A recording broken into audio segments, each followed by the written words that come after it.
जब किसी पद की आदमी अपेक्षा करता है या किसी भी स्थान की और नहीं मिलता है तो अस्थायी रूप से नाराज़गी स्वाभाविक है, क्षणिक होती है। वो उसको हम लोग उस मसले से भी हमें पूर्ण रूप से विश्वास है कि पवन जी और यहाँ का जो कांग्रेस परिवार है और हमारे जो नेता हैं दोनों यहाँ पर हैं, ये उसे सुलझवाएंगे और वो हमारे प्रत्याशी के साथ ठीक। सर आपसे एक सवाल है कि जिस लड़ाई को आप लड़ रहे हैं बीजेपी के खिलाफ, उन्हीं से ही सैनिक लेकर के युद्ध में उनके खिलाफ उतार रहे हैं, ऐसा बीजेपी भी बोल रही है और इन्हें लोग। देखिए, बीजेपी को तो ये शोभा नहीं देता। बीजेपी तो हमारे कितने पे प्रत्याशियों को लेके जा रही है, चारों तरफ लेके जा रही है, तो वो अगर कोई बोले तो उनको शोभा नहीं देता।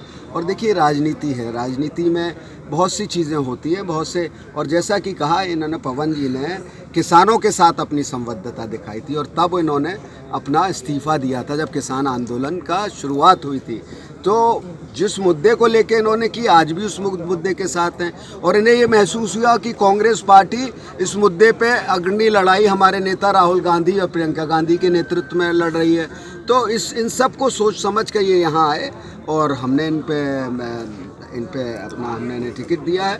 हमें विश्वास है कि ये जीत कर आएंगे, तो संभावनाएं प्रबल हैं। आपकी प्रदेश की टीम किस प्रकार दौरा करेगी बाई इलेक्शन को लेकर? देखिए, प्रदेश की टीम समय समय पर रहेगी। पूरा अब आपको सब रणनीति है, यहीं क्यों हम उसको सार्वजनिक करें। उसको रणनीति होती है, वो हमेशा बंद कमरों में उसको तैयार किया जाता है और उसको फिर लागू। Okay, thank you sir. Hooda साहब, बयान वापस ले लिया उन्होंने, बयान वापस ले लिया आज खट्टर साहब ने। मुखिया रहने के लायक है, वो प्रदेश के मुख्यमंत्री रहने के लायक है। ये दुर्भाग्य है हरियाणा का कि ऐसा व्यक्ति इस पद को बैठे हुए हैं जो इस तरीके की भाषा का प्रयोग करते हैं। जो व्यवहार प्रियंका गांधी जी के साथ और यहाँ से सांसद दीपेंद्र जो वहाँ गए, जो सलूक किया वहाँ की पुलिस ने, वो साफ साफ पुलिस स्टेट बन गई। और जो यहाँ पे भी जो व्यवहार किसानों के साथ हुआ और जो खट्टर साहब ने कहा, बयान दिया, उससे लगता है कि प्रजातंत्र से उनका विश्वास उठ चुका है। जब भी तो कहा उन्होंने बयान दिया, लठ उठा लो, तो मैं ये तो नहीं कहने आया हूँ आज लठ उठा लो, लेकिन मैं ये कहने आया हूँ ऐसे बयान देने वालों को वोट की चोट से मारेंगे मत। वोट की चोट बहुत ज़बरदस्त होती है। लठ की चोट का तो इलाज हो जाता है, वोट की चोट का नहीं होता है। तो ये आज मैं कह रहा हूँ। हुड्डा साहब, मुकाबला किस किस के बीच मान रहे हैं आप?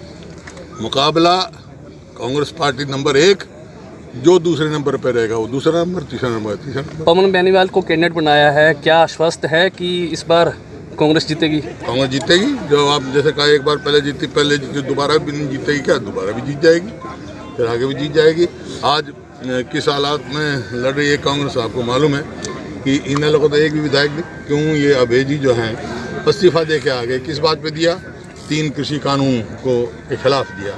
मैं एक ही सवाल पूछा, आज वो कानून एक बार ही जीत हासिल हो चुकी है अब तक इतिहास में। देखिए, इतिहास की जो अगर आप बात करें तो इतिहास में लोकदल का एक अलग रूप था। आज के दिन लोकदल का कोई रूप बचा नहीं है। एक अकेले विधायक थे और जिन्होंने, जैसा हुड्डा साहब ने आपके सामने बात रखी, उन्होंने अपनी खिसकती हुई ज़मीन को देखते हुए सोचा कि वो इस्तीफा देकर कुछ माइलेज लें, लेकिन ऐसा कुछ नहीं है। अकेले एक हैं, पार्टी उनकी कई फाड़ हो चुकी हैं।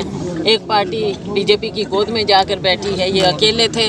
इनको सदन में लड़ने का बहुत अच्छा सुनहरा मौका था और आज फिर से ये लेना चाहते हैं, फिर सदन में पहुंचना चाहते हैं। जनता को पूछना चाहिए कि ये चुनाव ऐलनाबाद के लोगों पर क्यों थोपा गया। असली बात तो ये है, आज उनका चुनाव लड़ने का कोई औचित्य नहीं समझ में आ रहा। जी, भरत सिंह बेनीवाल कह रहे हैं कि कांग्रेस पार्टी ने मेरी अनदेखी की है 35 साल। देखो, ऐसा है, उनकी देखी भी बहुत बार हुई है और हम सब, मैं तो पहले कह, मैं क्या, हुड्डा साहब हैं, हम सब हैं भाई। पार्टी फैसला करती है टिकट का, कई बार हमारे को मिली, हमारे को नहीं भी मिली, लेकिन थोड़ी निराशा हो सकती है। निराशा का कोई मतलब नहीं, नाराजगी नहीं होती है। ठीक।